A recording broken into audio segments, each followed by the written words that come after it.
You briefly touched on the Olympia, and I did a video, and it was Urs versus Breon, and I got a lot of feedback from everyone saying I don't understand what modern classic physique is. Oh, And that's a fun conversation to have. I love talking modern versus old school. yes, because I graded the physiques and I tried to be as fair as I could, but I had Breon winning essentially every single pose. I just thought Mhm.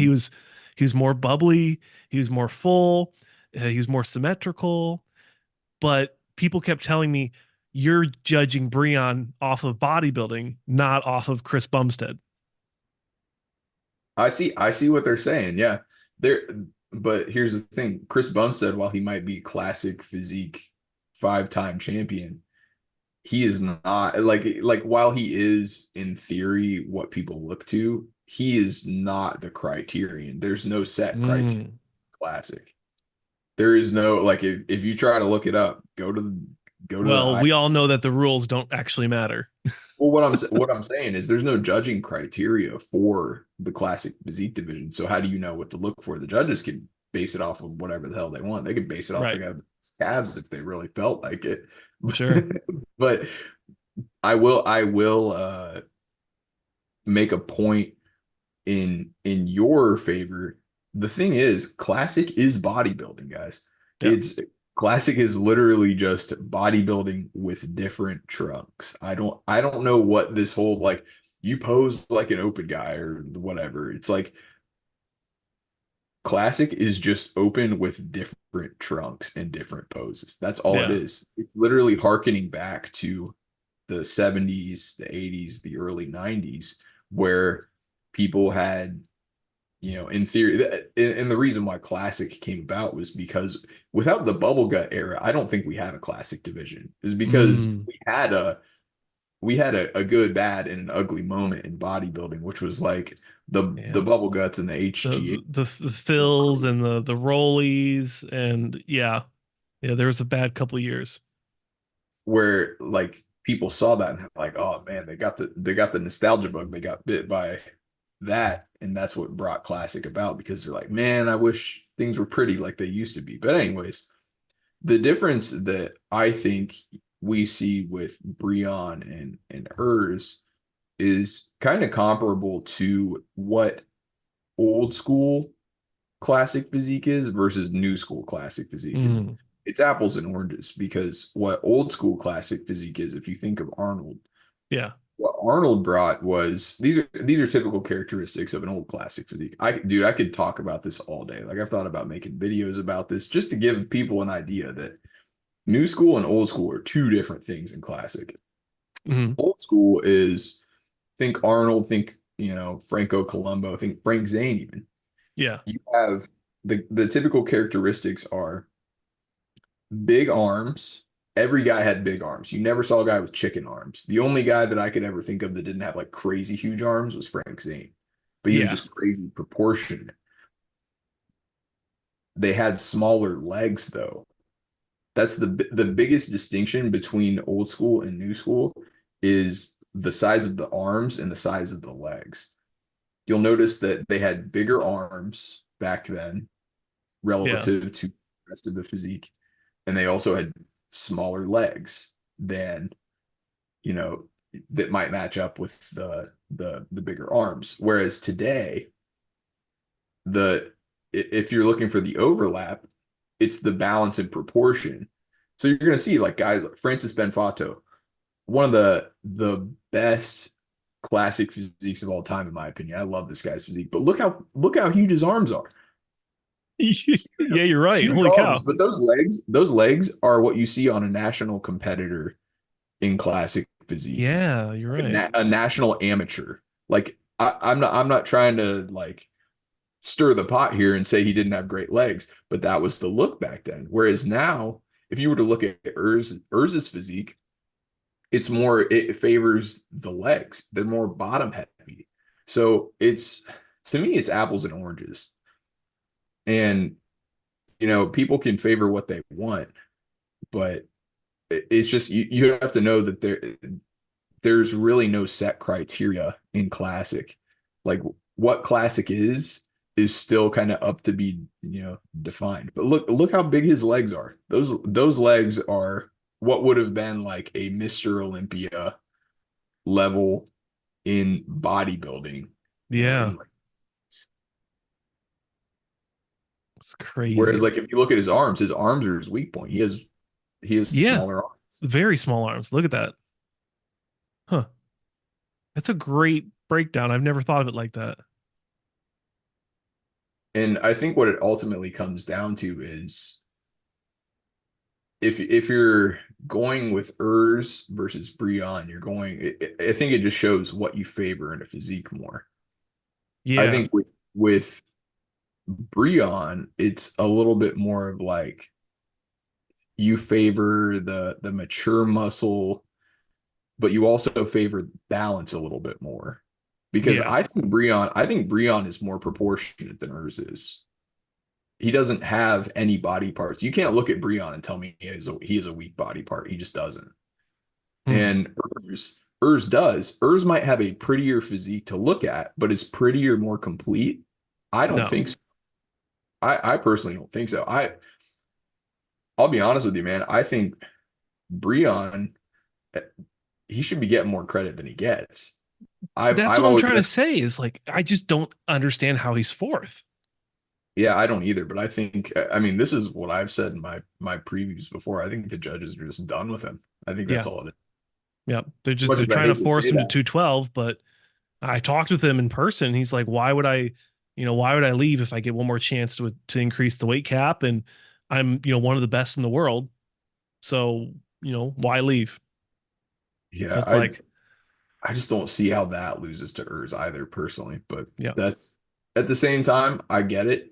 I get what the judges are going for. It's, they're going for the prettier, the the smaller waist. They're going for the structural look. That's what they're going for versus a completeness look. Yeah. I just I just worry that it's in degrading the integrity of judging when they make decisions that go against what is obvious.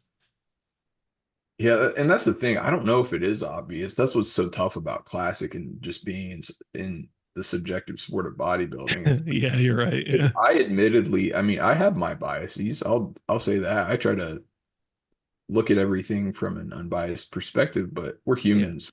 We have biases, and I personally favor balance, proportion, and mature separated muscle and Mm, condition over like maybe like personally if I'm judging a show and a guy's condition and his physique is overall more complete than the guy who might be a little bit prettier and less conditioned, I'm going to take the guy who he may not be the most aesthetic guy, but I'm going to take the guy who maybe dieted a little bit harder and was more careful in the years of training to basically sculpt his physique to be more complete.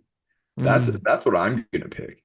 So that's addressing the bias thing there. We all are biased in some way or another. I can see why people would pick Urs, but Yeah.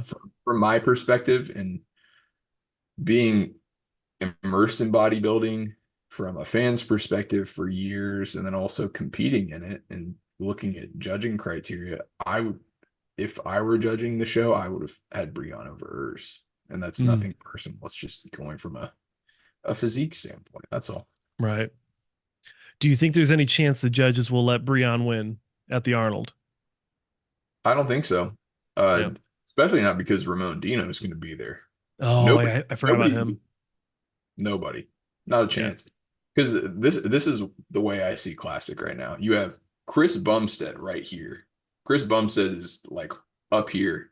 Then you have Ramon right here. Now, what I will say is he's bridged the gap a little bit. That's the one thing that I noticed at the Olympia. I thought Ramon really brought his lats up, and that's been his biggest Mm, criticism. His it's the proportion criticism because that's what classic is truly about.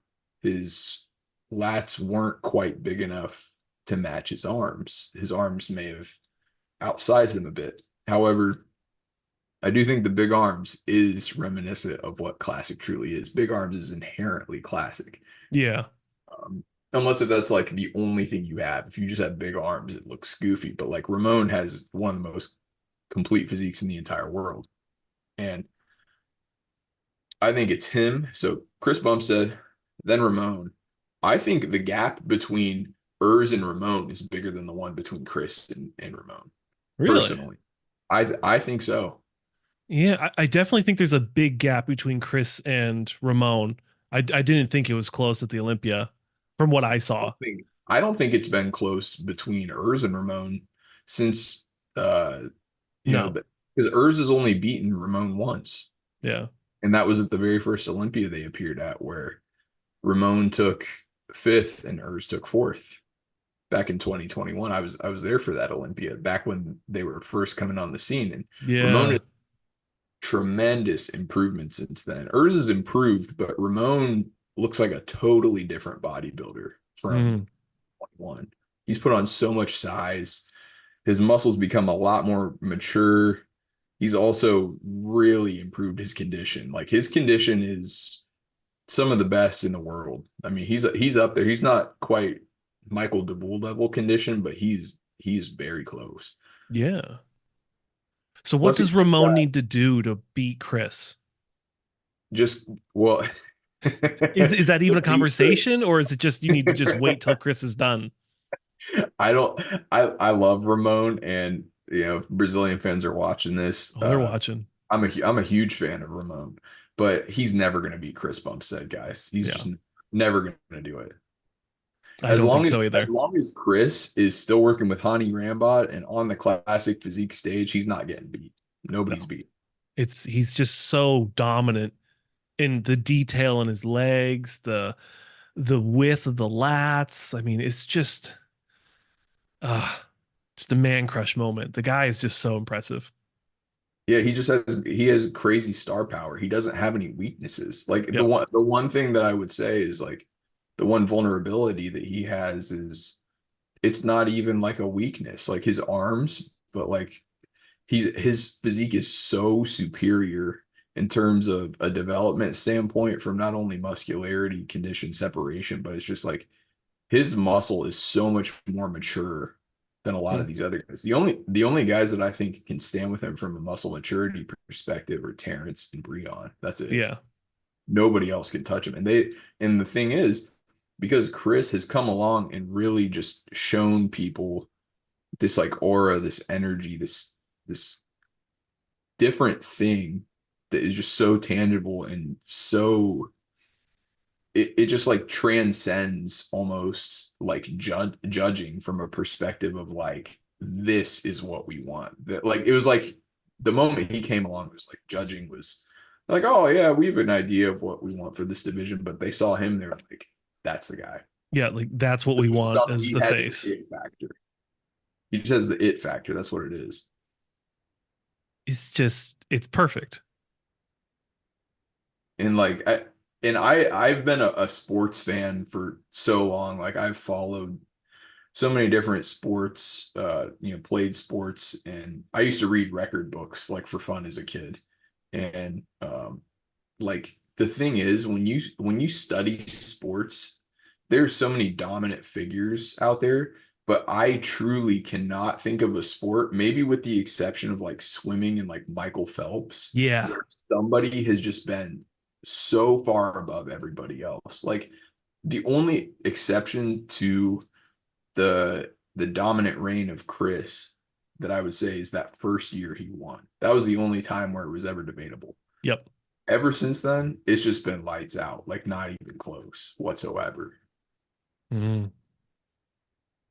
And I can't think of a sport where it's been like that. Even with Michael Jordan, like Michael Jordan was the best player in basketball for 15 years in the NBA. Yep. But there were years where they didn't win the NBA title. He didn't win MVP. Like that's never been the case with Chris. Chris has been on top, and he is not. And I think it speaks to one, his work ethic, and two, just his support system. He has not let anything in. Like no nobody There's Yeah. no room for anybody to step in and be like, all right, I'm taking over. Like he has not let the door open whatsoever. No. It's yeah, it's just it's so hard to put into words like what he's done for the classic physique division and then also with his own career.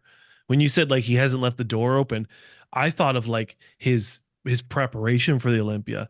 Like he's so structured on things and he's got his team in his camp like boxing and that's it. Like he doesn't let anything else in. He doesn't like his business is solid. He's super focused. The guy's got he's got 1,000 yard focus. It's just you don't see that very often with someone his age. Yeah, exactly. I just think he's got like I mentioned the words energy and aura a little bit earlier. I think he has something different that nobody else has, and that's Yeah. what so good. Yeah. I wish Ramon spoke good English because he seems like he's got a lot of good energy with him, but Yeah. it's like, how do you know? Or like Hottie, it's Getting like better. Yeah. you don't know what kind of person Hottie is because you don't really get to hear him talk in English Mhm. because everyone thinks he's a bully. It's like, well, maybe not. I don't know. He's probably a really nice guy, truthfully. Right. He's a father, he's a husband, he's probably got a soft spot somewhere in there. Yeah. And I mean, you know how media like to portray people, especially people from, Oh, sure. certain backgrounds, Yeah. certain People that aren't mindsets. white. Yeah. That's another topic, but Yeah. I'm not shy. Yeah. but I, yeah, I, man. I mean, another awesome year for the Olympia, and I think I'm kind of hoping for a wrench to get thrown in next year. I want to see something like crazy happen, like somebody come out of the woodworks and really just like, like break through, make that top five. Like I said, DeBool could be the guy. Um, there's guys coming up like guys like Matt Grego, guys like Damien even. mhm. There's some really, really solid guys coming up in the ranks who they might not be like household names like Ramon or Chris, but we got plenty of star power here in Classic. So Totoro joins the cast. I remember, yeah, there's just some crazy freak structures in Classic, but I just think that the conditioning wasn't good enough for them to get the look. yeah, So I that's remember, exactly what it is. yeah, Nick Miller covered a couple guys here and there, and I was like, wow, those guys look crazy. And Mhm. then I didn't hear anything about them at the Olympia. Yeah. It's at any level in bodybuilding. If you don't bring top-notch condition, you're not going to get looked at. Yeah, Whether it you got to be on bring the full stage. package. I've seen guys win pro cards at nationals and whatnot who structurally they got no business being up there, but because they're peeled out of their minds, they get the pro card. Mm, Not necessarily in classic. A lot of the classic guys are deserving, but like I'm just thinking of like some of these guys in bodybuilding who were like, I'm just like, he's missing like three or four body parts. How'd this guy get a pro card? And it's because yeah, lights out peeled. I think of somebody. I've actually interviewed him. I think almost every single show I've went to, and he's he actually shares the same name with you. Brent Swanson is a conditioning freak, but Yeah. he said it himself. He's structurally limited, and this guy placed first call out in his first show, first pro show, the New York Pro, and he's just one of these guys that's so freaky conditioned it it outweighed the structural imbalances he had, and it beat out other maybe prettier physiques. Yeah. And I think if there's levels to it. It's like if you can bring something that pops enough, like bodybuilding is all about getting looks. So if you're bringing attention to your physique in a positive way, Yeah, you can transcend criteria. yeah. I mean, look at It's that awesome. energy, Oh, the I can agree with conditioning. you for sharing it. Oh, you know, oh my gosh, I'm just talking to Yeah. myself. I'm the worst, guys. I'm sorry. Sorry, Brent. Oh, both Brents actually. Yeah. So he's Brent. I'm Brant. Oh, you're Brant. Oh, I'm sorry. You're right. You're Brant. I'm sorry. That's all good. I'd say Brent Swanson, people like Phil Clayhar, both of those guys have like crazy energy on stage. But structurally, they're missing things. Phil's older, his legs are starting to go. The midsection's starting to kind of do the Dexter Jackson, but he still won the Orlando Pro this year. So, Mhm.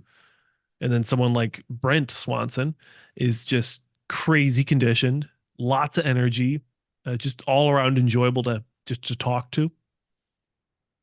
And he just, yeah, he showed up and he did it, and he considered it a win. Yeah, it looks great, man.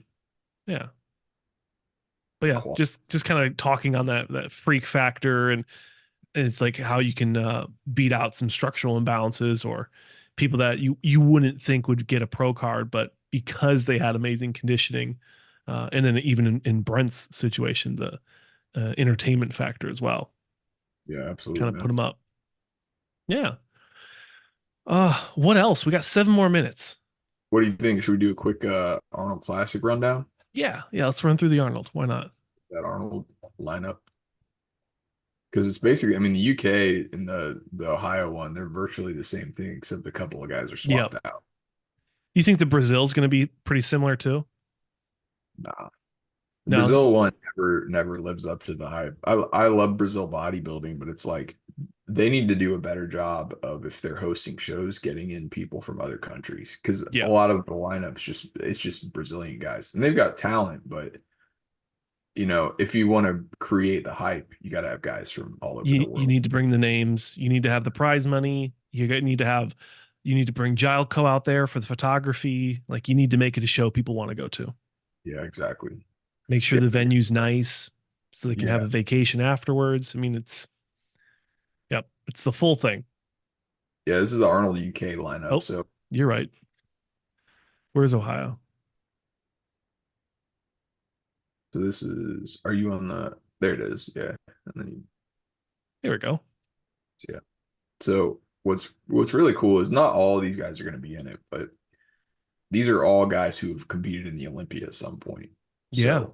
So some high level names here, like we said. So you got Ramon. So we've got number two with Ramon, number three in the world with You got Breon, a former classic Olympia, Arnold champ. Terrence isn't going to be there, unfortunately. He's taking Yep. his off because he already got his qualification, and Terrence has already really proven himself on the Arnold stage multiple times. Two-time Arnold Classic champ. Got DeBoule, who was sixth at the Olympia, Arnold Classic UK champ twice, so he'll be at the Arnold Classic UK to defend his title. Try to win the third. And then, I mean, a lot of these guys who are up and coming, like obviously Wesley is a huge fan favorite. I think he Yeah. finished seventh or eighth this year at the Olympia, so he's one of the best in the world as well. You've got Rookie of the Year, Antoine Loth out of Spain. You've got Eric Brown Jr., who won the Fit World Pro, which is the first classic Yep. show in America this year. Tremendous condition, great shape as well. You've got, I don't think Darren Farrell is going to be there. If I'm not mistaken, I thought he was moving to open. I could be wrong. I saw him post an update. I did a video on him last week. He said He's he was prepping. way above the weight cap, way above it. He's like 30 Oh, pounds above the weight cap. holy cow. And I mean, he's got Arnold's what, 9 weeks, 30 pounds Yeah. in 9 weeks. I mean, if he can do it, props to him, but It's that physique the would look might it's just suffer gonna a look little. like, yeah, I've it's gonna look seen it. like butter. Yeah, exactly. I Oh mean, we've no. seen it with some of the best guys in the world. They look great, pumped up when they're at their peak off-season weight. And then when they got to suck down to make weight, it really just Yep. Sucks things the don't life go. out of him. But I hope he does because Darren's got a great physique too. So we got Damian Patrick as well. So he's already qualified for the Olympia next year. Yep.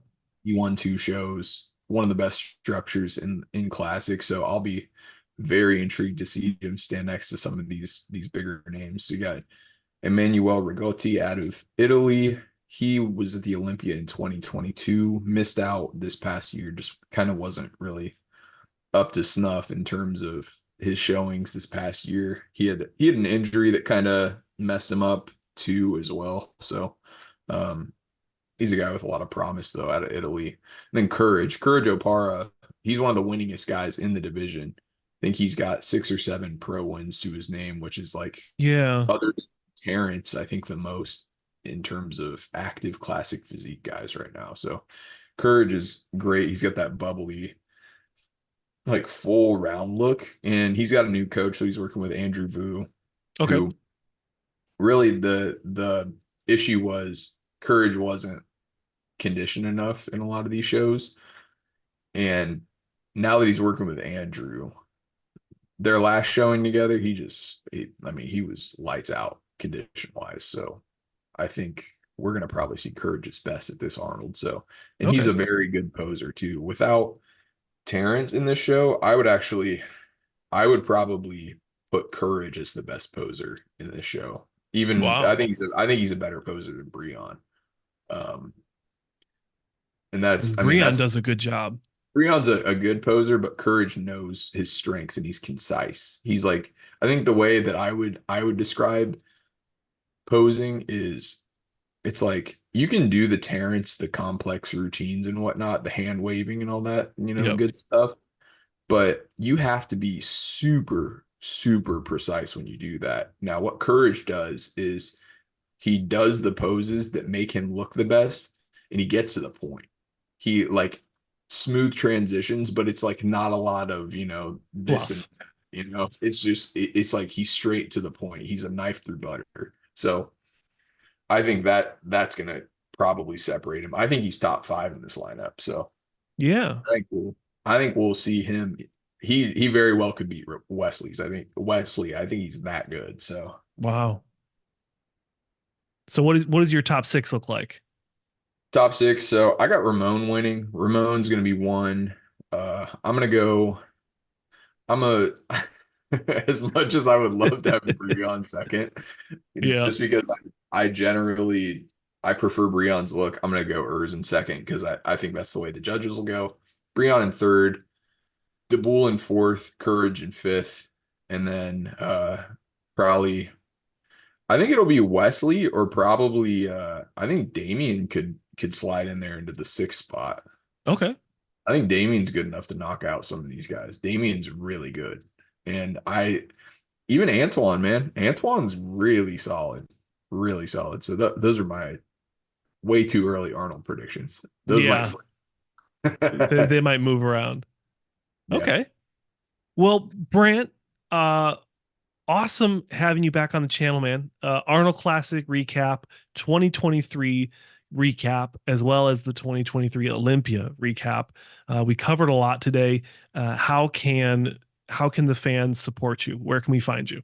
Yeah, just hit me on Instagram or YouTube, CPC Bodybuilding. Super easy to find me. If y'all want some merch, I'm selling merch, shirts, hats, all that good stuff, pump covers. You can find that on my Instagram. So make sure you go subscribe to my boy right here, Josh Sanch, Bodybuilding News Network, the best in the biz. I try to be. I try to be, guys. Well, hi, man. Thank you so much for stopping in. But ladies and gentlemen, thanks for watching another episode of Two Bros One Pod here on the Bodybuilding News Network. I'm your host here, as always, Josh Sanch. Thanks for watching. Consider subscribing, and I'll see you in the next one. Salute.